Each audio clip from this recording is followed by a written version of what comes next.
वक्रतुंड महाकाय सूर्यकोटि समप्रभ निर्विघ्नं कुरु मे देव सर्वकार्येषु सर्वदा। मकर संक्रांति। नमस्ते। हमारी कथामृत यूट्यूब चैनल में आप सभी का हार्दिक स्वागत है। आज 14 जनवरी 2021 को मकर संक्रांति का पर्व मनाया जाएगा। सूर्य को नवग्रहों का राजा माना गया है।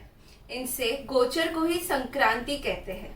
हालांकि संक्रांति प्रतिमाह आती है, लेकिन धनु से मकर राशि में जब सूर्य का गोचर होता है तो उसे मकर संक्रांति के रूप में जाना जाता है।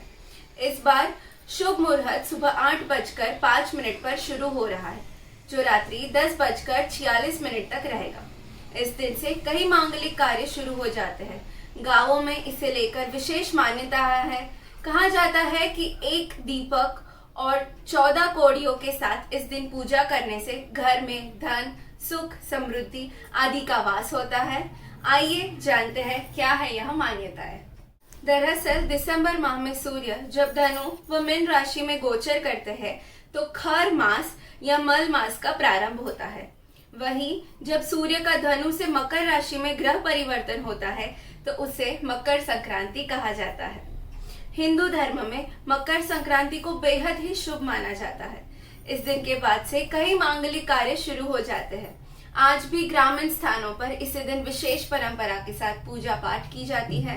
स्नान दान के अलावा 14 कौड़ियों और एक दीपक जलाकर भगवान की पूजा की जाती है। कहा जाता है कि इससे मां लक्ष्मी की कृपा बरसती है। सूर्य देव यश राजयोग देते हैं। इसके अलावा स्नान दान और लोक कल्याण के पर्व मकर संक्रांति में दान का महत्व पूरे देश में है। उत्तर प्रदेश में गोरखपुर बाबा गोरखनाथ मंदिर में खिचड़ी पर्व महोत्सव इसी दिन मनाया जाता है। यहाँ कहा जाता है कि जिस अक्षय पात्र में शिव के रूप बाबा गोरखनाथ जी को खिचड़ी चढ़ाई जाती है। मकर संक्रांति से एक दिन पहले लोहड़ी का पर्व भी मनाया जाता है। मकर संक्रांति को उत्तर भारत के कुछ इलाकों में खिचड़ी के पर्व के रूप में मनाते हैं। कई जगह खिचड़ी दान की जाती है तो कई जगह खिचड़ी का भोग लगाया जाता है। वहीं दक्षिण भारत के तमिलनाडु व केरल में इसे पोंगल के रूप में माना जाता है। पोंगल का पर्व नई फरूर आने की खुशी में मनाया जाता है। मकर संक्रांति पर गुजराती लोग पतंगबाजी भी करते हैं। पतंग उड़ाने से दिमाग सदैव सक्रिय बनता रहता है। इससे हाथ और गर्दन की मांसपेशियों में लचीलापन आता है। साथ ही मन मस्तिष्क प्रसन्न रहता है, क्योंकि इससे गुड़ हार्मोन्स का बहाव बढ़ता है। पतंग उड़ाते समय आंखों की भी कसरत होती है। वैज्ञानिक तथ्यों के अनुसार उत्तरायण में सूर्य की गर्मी शीत के प्रकोप व शीत के कारण होने वाले रोगों को समाप्त करने की क्षमता रखती है। ऐसे में घर की छतों पर जब लोग पतंग उड़ाते हैं तो सूरज की किरणें एक औषधि की तरह काम करती है। सर्दी के मौसम में व्यक्ति के शरीर में कफ की मात्रा बढ़ जाती है। साथ ही त्वचा में भी रूखापन आने लगता है। ऐसे में छत पर खड़े होकर पतंग उड़ाने से इन सभी समस्याओं से राहत मिलती है। पुराणों में उल्लेख है कि मकर संक्रांति पर पहली बार पतंग उड़ाने की परंपरा सबसे पहले भगवान श्री राम ने शुरू की थी। तमिल की तंदनान रामायण के अनुसार भगवान राम ने पतंग उड़ाई थी। वह स्वर्ग लोक में भगवान इंद्र के पास जा पहुंची थी। भगवान राम द्वारा शुरू की गई इस परंपरा को आज भी निभाया जाता है। किंतु आज के दौर में पतंगबाजी की शर्तें लगती है। एक दूसरे की पतंग काटते हैं तो लोगों का मजा दुगना हो जाता है। घरों की छत पर जाकर पतंग उड़ाते हैं, रास्तों पर भी पतंग उड़ाते हैं और पतंग उड़ाते वक्त समय का और जगह का ध्यान नहीं रखते हैं और आकाश में उड़ने वाले परिंदों की हत्या कर बैठते हैं।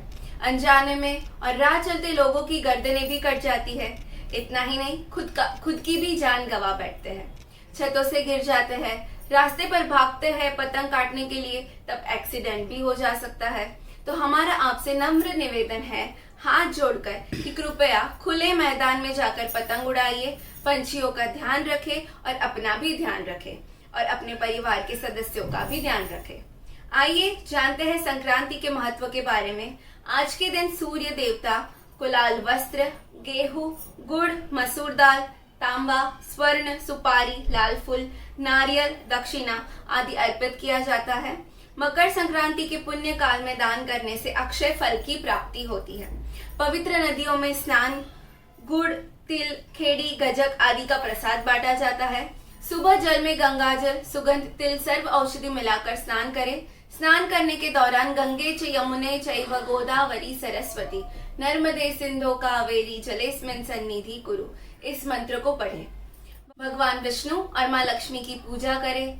तिल गुड़, नमक, हल्दी, फूल, पीले फूल, चावल भर घर दीपक, घी का दीपक भी जलाएं और पूजन करें। इसके बाद सूर्य देव को जल में गुड़ तिल मिलाकर अर्घ्य दे। जल में काले तिल गुड़ डालकर पीपल को जल दे।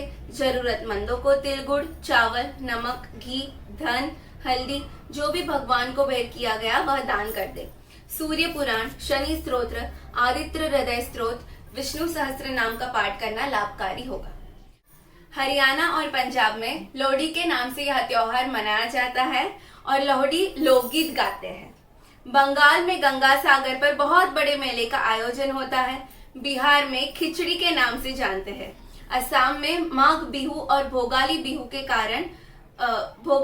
के नाम से जानते हैं। तमिलनाडु में इस पर्व को 4 दिन तक मनाया जाता है। भोगी पोंगल, सूर्य पोंगल, मट्टू पोंगल और कन्या पोंगल के रूप में मनाते हैं। राजस्थान में बहुएं अपनी सास को मिठाइयाँ और फल देकर उनके आशीर्वाद लेती हैं। इसके अलावा सौभाग्य की वस्तु को 14 की संख्या में दान करने का अलग ही महत्व बताया गया है। महाराष्ट्र में लोग एक दूसरे को तिलगुड़ देते हैं और कहते हैं तिलगुड़ गया आणि गोड गोड बोला। और महिलाएं हल्दी कुमकुम करती हैं, सुहागनों की पूजा करते हैं और उनसे आशीर्वाद लेती हैं और कुछ भेंट देती हैं।